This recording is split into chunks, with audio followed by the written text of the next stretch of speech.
Hello friends, कभी आपने सोचा है हम जिंदगी जी रहे हैं या सिर्फ गुजार रहे हैं? क्या आप भी हर वक्त या तो अतीत के पछतावे में होते हैं या भविष्य के तनाव में, लेकिन इस बीच में जो सबसे महत्वपूर्ण क्षण होता है अभी इसी समय का, उसे मिस कर देते हैं। तो आज हम बात करेंगे एक ऐसी किताब की जो सिर्फ एक किताब नहीं, एक मार्गदर्शक है, the power of now by Eckhart टोले।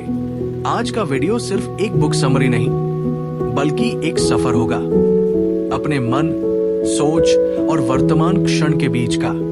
तो चलिए शुरू करते हैं। Chapter 1, you are not your mind. आप अपना मन नहीं है। Let's think about it. क्या आपने कभी सोचा है कि हमारे अंदर चलने वाले थॉट्स या विचार और हम खुद क्या दोनों एक ही हैं? एकहार्ट टोले इस अध्याय में एक बहुत बड़ा सच बताते हैं। आपका माइंड आप नहीं हो। इसकी शुरुआत ऐसी होती है। एकहार्ट के खुद के जीवन में एक समय आया जब वो बहुत ज्यादा डिप्रेशन में थे। उन्होंने सोचा, I can't live with my self anymore. मतलब मैं अब खुद के साथ नहीं रह सकता। तभी उन्हें रियलाइजेशन हुआ, अगर एक मैं और एक माई सेल्फ है तो मैं कौन हूं? इसी एक सवाल या स्पिरिचुअल अवेकनिंग से दी पावर ऑफ नाउ की जर्नी शुरू होती है। कॉन्सेप्ट की गहराई। टोले यहाँ इस फंडामेंटल इल्यूजन पर जोर देते हैं कि हम अपने विचारों के बराबर हैं। वे कहते हैं कि मन एक यूजफुल टूल है जब इसका सही ढंग से इस्तेमाल किया जाए, लेकिन ज्यादातर ये बिना हमारी कॉन्शियस डायरेक्शन के चलता रहता है, जिससे नेगेटिव थॉट्स, वरीज और एंजाइटीज पैदा होती है। उदाहरण के लिए कल्पना कीजिए कि आपके सिर में एक रेडियो चल रहा है जो लगातार चटर कर रहा है पुरानी बातें, भविष्य की चिंताएं, जजमेंट्स एटसेट्रा। क्या आप उस रेडियो की आवाज है या आप वो हैं जो उस आवाज को सुन रहा है? टोले कहते हैं कि आप वो अवेयरनेस है जो उस आवाज को सुन रही है, न कि वो आवाज खुद। Concept understanding. अपने विचारों को एक बादल की तरह देखें जो आसमान में तैर रहे हैं। आप बादल नहीं हैं, आप वो विशाल आसमान है जिसमें बादल आते जाते रहते हैं। इसी तरह आप अपने विचारों से अलग एक शांत और स्थिर कॉन्शियसनेस है। प्रैक्टिकल टिप, जब अगली बार कोई नेगेटिव थॉट आए, बस उसे ऑब्जर्व करो। खुद से पूछो, ये थॉट मैं हूं या ये बस एक पैटर्न है? Chapter 2, consciousness, the way out of pain. चेतना, दर्द से बाहर निकलने का रास्ता। कॉन्सेप्ट की गहराई। पेन बॉडी एक बहुत महत्वपूर्ण कॉन्सेप्ट है। टोले इसे एक सेमी ऑटोनोमस एंटिटी के रूप में डिस्क्राइब करते हैं जो नेगेटिव इमोशन से बनी होती है और समय के साथ अक्यूमुलेट होती है। ये इमोशनल पेन की एक तरह की एनर्जी फील्ड है जो हमें डोमिनेट रह सकती है और कुछ ट्रिगर्स जैसे कोई नेगेटिव थॉट या इवेंट से एक्टिवेट हो जाती है। जब हम पेन में होते हैं, क्या वो सिर्फ बाहरी सिचुएशन होती है या हमारा माइंड उस पेन को और बड़ा बना देता है? दर्द के पीछे की अवधारणा और कॉन्सेप्ट। हर इंसान पेन महसूस करता है, फिजिकल या इमोशनल, लेकिन एकहार्ट बताते हैं ये एक गहरा सच। Most pain is created by the mind resisting the present moment. मतलब अधिकांश दर्द वर्तमान क्षण का विरोध करने वाले मन के कारण पैदा होता है। साइकोलॉजिकल पेन बटा मनोवैज्ञानिक दर्द। जब हम पास्ट या फ्यूचर के बारे में बार बार सोचते हैं तो पेन बिल्ड होता है। लेखक इस पेन को पेन बॉडी कहते हैं, एक इमोशनल एनर्जी फॉर्म जो अंदर जमा हो जाता है। उदाहरण के लिए सोचिए कि आपके अंदर एक सोता हुआ राक्षस है जो नेगेटिव इमोशन से फीड करता है। जब कोई पुरानी रिजेंटमेंट या फियर ट्रिगर होती है तो ये राक्षस जाग जाता है और आपको उसी तरह की नेगेटिविटी महसूस कराता है। किसी ने आपको 5 साल पहले हर्ट किया, आज भी आप उसी बात को सोचकर सैड हो जाते हो। वो इंसान तो मूव ऑन कर चुका है, लेकिन आपका माइंड उस पेन को बार बार रिपीट करता है और वह दर्द आपको उसी जगह पर रोके रखता है। Concept understanding. पेन बॉडी को पहचानने का पहला कदम है उसे रेजिस्ट न करना। जब आप किसी नेगेटिव इमोशन को जज करते हैं या उससे लड़ते हैं तो आप उसे और एनर्जी देते हैं। इसके बजाय बस उसे ऑब्जर्व करे, उसे महसूस करे बिना उसमें खोए। कॉन्शियसनेस की रोशनी में पेन बॉडी धीरे धीरे अपनी पावर खो देता है। समाधान, वर्तमान क्षण में पूरी तरह से जागरूक होना ही दर्द से मुक्ति का रास्ता है। जहां जागरूकता है वहां उपचार है। Chapter 3, moving deeply into the now, वर्तमान में गहराई से उतरना। क्या आप कभी पूरी तरह से प्रेजेंट होते हो, या आपका माइंड हमेशा या तो पास्ट में होता है या फ्यूचर में? कॉन्सेप्ट की गहराई, टोले नाउ को एकमात्र रियलिटी के रूप में प्रेजेंट करते हैं। पास्ट अब सिर्फ एक मेमोरी है और फ्यूचर सिर्फ एक एंटिसिपेशन है। दोनों हमारे मन में ही एग्जिस्ट करते हैं। असली जीवन इस पल में ही घटित हो रहा है। हम सोचते हैं कि हम अपनी प्रॉब्लम्स का सलूशन फ्यूचर में पाएंगे, लेकिन सच ये है, हर सलूशन अभी के मोमेंट में ही मौजूद होता है। उदाहरण, जब आप कोई खूबसूरत सनसेट देख रहे होते हैं, तो क्या आप उस पल को पूरी तरह से एंजॉय कर रहे होते हैं, या आप सोच रहे होते हैं कि कल क्या होगा या पिछली शाम क्या हुआ था? पूरी तरह से प्रेजेंट होने का मतलब है उस सनसेट की ब्यूटी को बिना किसी मेंटल कमेंट्री के एक्सपीरियंस करना। कॉन्सेप्ट अंडरस्टैंडिंग, प्रेजेंट मोमेंट में एंकर होने के लिए आप अपनी सेंसेस का इस्तेमाल कर सकते हैं।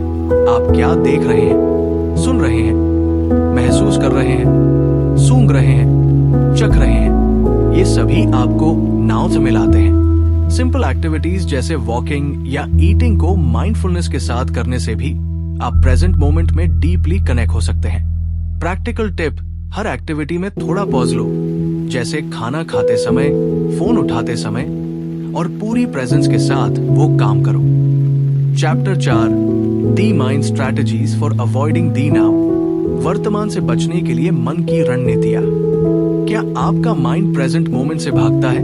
आपको लगता है कि अभी बोरिंग है और कोई एक्साइटिंग फ्यूचर का इंतजार है?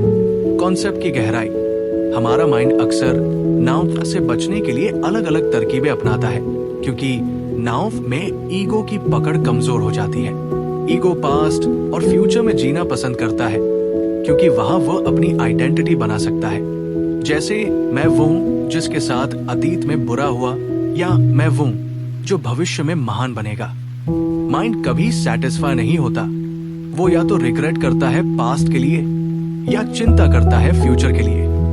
प्रेजेंट को वो अंडर एस्टिमेट करता है। उदाहरण के लिए, मैं तब खुश होऊंगा जब, भविष्य पर फोकस, या अगर ऐसा न हुआ होता। अतीत पर focus, making the now a means to an end, हमेशा किसी फ्यूचर गोल के लिए काम करना और वर्तमान पल को सिर्फ एक स्टेपिंग स्टोन समझना।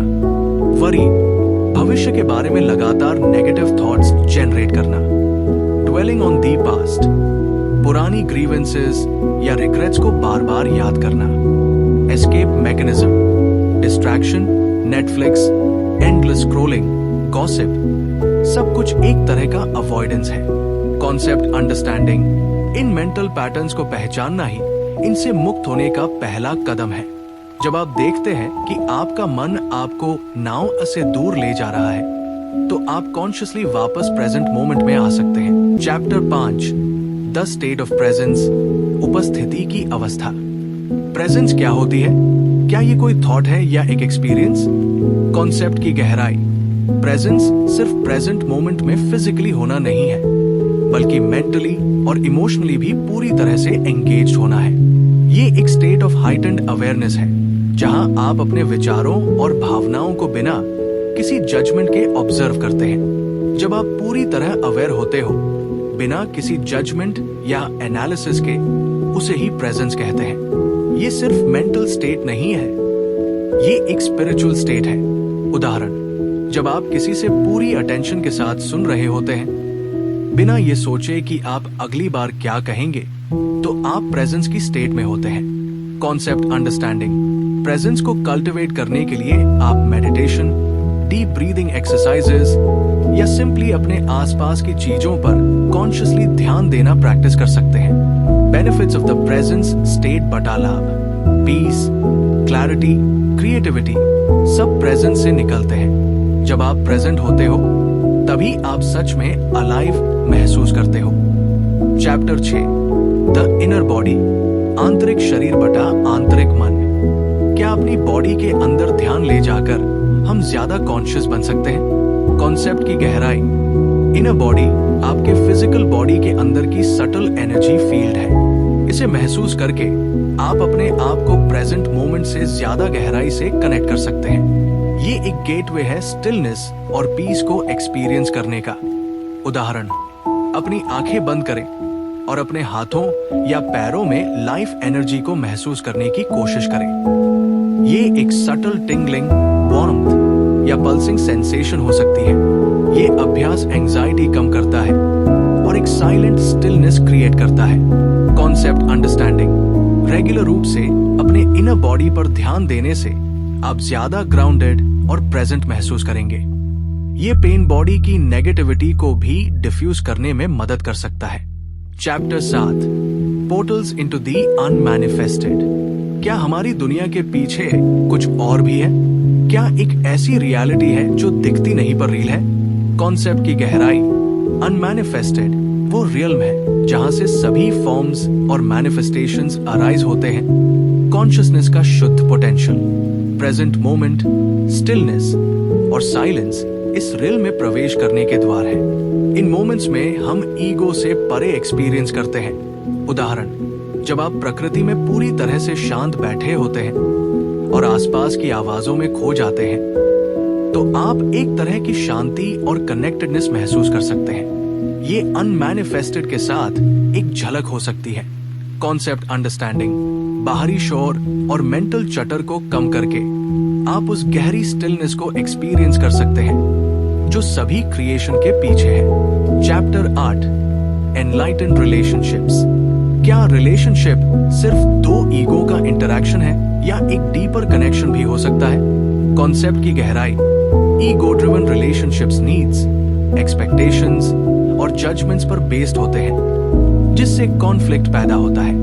एनलाइटेंड रिलेशनशिप्स एक्सेप्टेंस, प्रेजेंस और नॉन रिएक्टिविटी पर आधारित होते हैं। जब दो लोग अपने अंदर की प्रेजेंस से कनेक्ट होते हैं, तब उनका रिलेशन ईगो बेस्ड नहीं होता, वो सेक्रेट बन जाता है। उदाहरण, जब आपका पार्टनर कुछ ऐसा करता है जो आपको परेशान करता है, तो आपकी इनिशियल रिएक्शन शायद क्रिटिसिज्म या डिफेंसिवनेस की होगी, ईगो। लेकिन एक एनलाइटेंड रिस्पॉन्स होगी उस भावना को ऑब्जर्व करना बिना उसमें रिएक्ट किए और अपने पार्टनर को अंडरस्टैंडिंग और कंपैशन के साथ जवाब देना। Concept understanding. रिलेशनशिप्स को ट्रांसफॉर्म करने के लिए हमें अपनी और अपने पार्टनर की पेन बॉडीज को पहचानना सीखना होगा और रिएक्ट करने के बजाय अवेयरनेस के साथ रिस्पॉन्ड करना होगा। जब भी पार्टनर से बात करो, थोड़ा सा स्पेस रखो, रिएक्ट मत करो। ऑब्जर्व करो, listen with awareness. Chapter 9, beyond happiness and unhappiness there is peace. खुशी और नाखुशी से परे शांति है। क्या लाइफ का गोल खुशी पाना है या पीस पाना? कॉन्सेप्ट की गहराई। हैप्पीनेस और अनहैप्पीनेस दोनों एक्सटर्नल सिचुएशन पर डिपेंड करते हैं, लेकिन पीस एक इनर स्टेट है। उदाहरण, एक आदमी हर प्रमोशन के बाद खुश होता है और हर रिजेक्शन के बाद डिप्रेस्ड। उसकी स्टेट बाहर के अनुसार चेंज होती रहती है, लेकिन जो प्रेजेंट में एंकर्ड है, उसका इनर पीस कभी चेंज नहीं होता। Concept understanding. ट्रू पीस को पाने के लिए हमें एक्सटर्नल अचीवमेंट्स या पोजेशंस पर अपनी हैप्पीनेस को बेस करना छोड़ना होगा और अपने अंदर की स्टिलनेस और अवेयरनेस से कनेक्ट होना होगा। Chapter 10, the meaning surrender. समर्पण का अर्थ। क्या सरेंडर का मतलब हार मानना है या कुछ और? कॉन्सेप्ट की गहराई। सरेंडर का मतलब है जीवन के फ्लो के साथ कोऑपरेट करना, रेजिस्टेंस छोड़ देना। ये हार मानना नहीं है, बल्कि ये समझना है कि यूनिवर्स की एक इंटेलिजेंस है जो काम कर रही है और उस पर ट्रस्ट करना है। गलतफहमी। लोग सोचते हैं कि सरेंडर वीकनेस, लेकिन सच ये है सरेंडर इज स्ट्रेंथ, क्योंकि ये आपको डीपर पावर ऑफ नाउ से कनेक्ट करता है।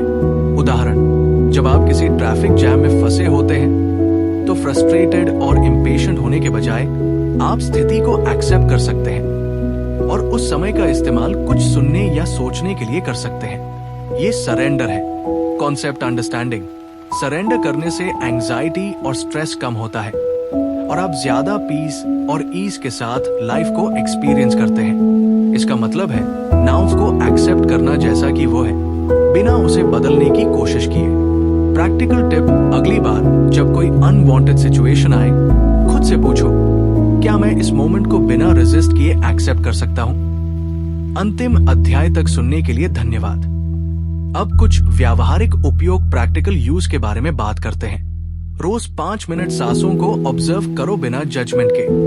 हर छोटी एक्टिविटी, ब्रश करना, खाना खाना को अवेयरनेस के साथ करो।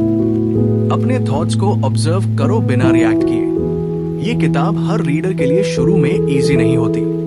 कॉन्सेप्ट्स गहरे हैं, अभ्यास से ही समझ आती है। की पॉइंट्स, मुख्य बातें।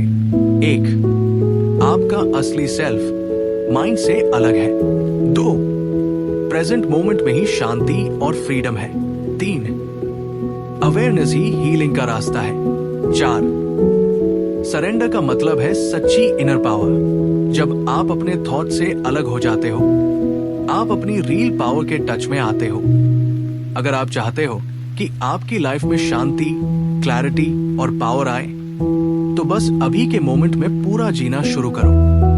दोस्तों, अगर ये सीरीज आपको हेल्पफुल लगी हो तो जरूर लाइक और सब्सक्राइब करो और कमेंट में लिखो, I choose to be present, क्योंकि the only time you ever have is